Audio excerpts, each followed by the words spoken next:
Even after 3 months of daily use, the Google Pixel 9 Pro XL still amazes me.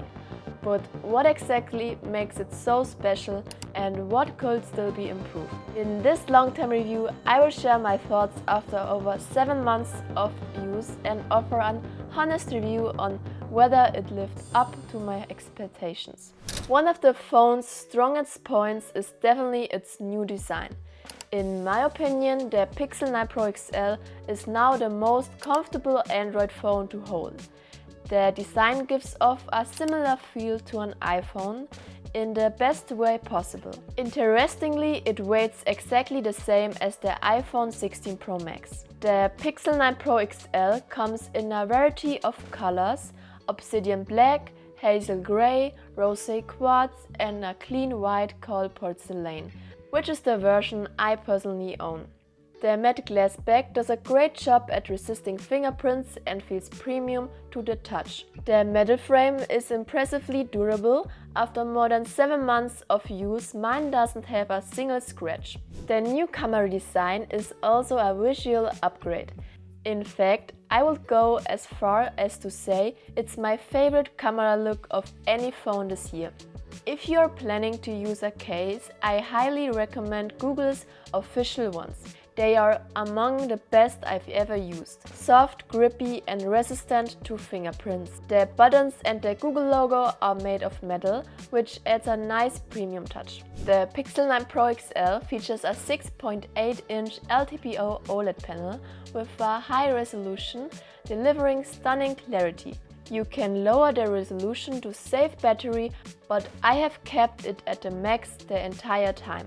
What impressed me the most is the display brightness. Unfortunately, you can't really trust the manufacturer's specs when it comes to peak brightness. Different testing methods make direct comparisons tricky.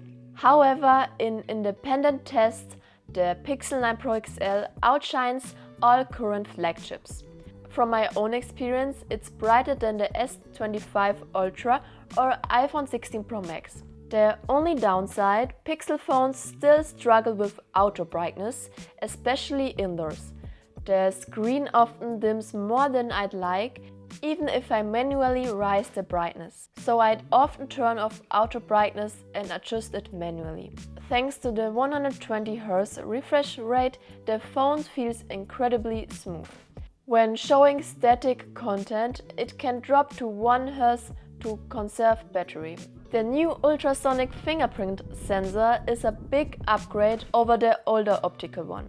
Instead of using light, it uses sound waves to scan your fingerprint in 3D, making it faster and more reliable.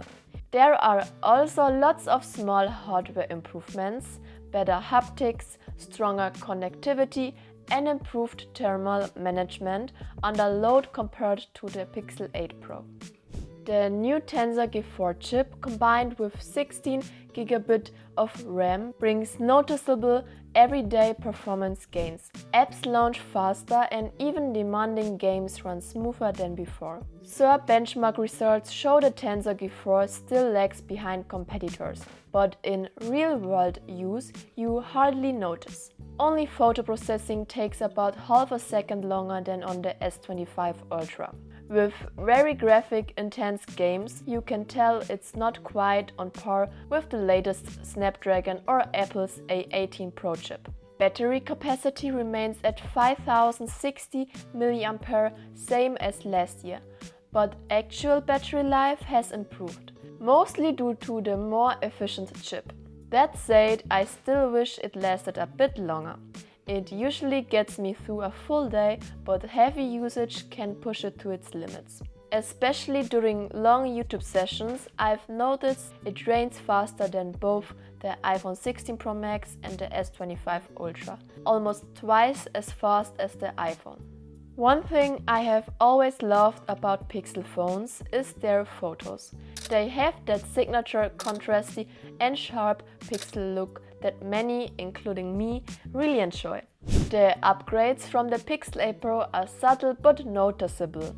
A highlight is the new AI-powered zoom enhancement, which sharpens zoomed-in images. It works surprisingly well. though at times you can see artificial textures. Selfies taken with the front camera look great. Natural colors and good contrast. But in terms of video, the iPhone 16 Pro Max clearly wins, delivering much better selfie footage. Video quality from the main camera has improved a lot. Now it's about on par with the S25 Ultra. For everyday use, it's more than good enough. There is also a new video boost mode, which now supports 8K recordings. These videos are enhanced in the cloud for improved quality. However, I find it annoying that you need to activate Video Boost before filming, and it takes more than 30 minutes before you can watch the final version, so I rarely use it. The only real weakness is the transition between camera lenses when zooming. While Samsung and especially Apple offer very smooth lens transitions, the Pixel still feels abrupt. Let's talk about software. This is still my favorite Android experience. The UI is clean, playful and not cluttered with unnecessary features. Visually, I love the rounded icons and the smooth system animations. Despite the simplicity, there are some smart AI features hidden throughout the OS. The Best Take feature lets you merge multiple shots into one perfect group photo. It even guides you on how to take the second shot. When done right, it looks completely natural, although I haven't really had to use it in everyday life. The Google Photos app also includes its helpful AI tools. I use the Object and Person Remover all the time. It works flawlessly on the Pixel.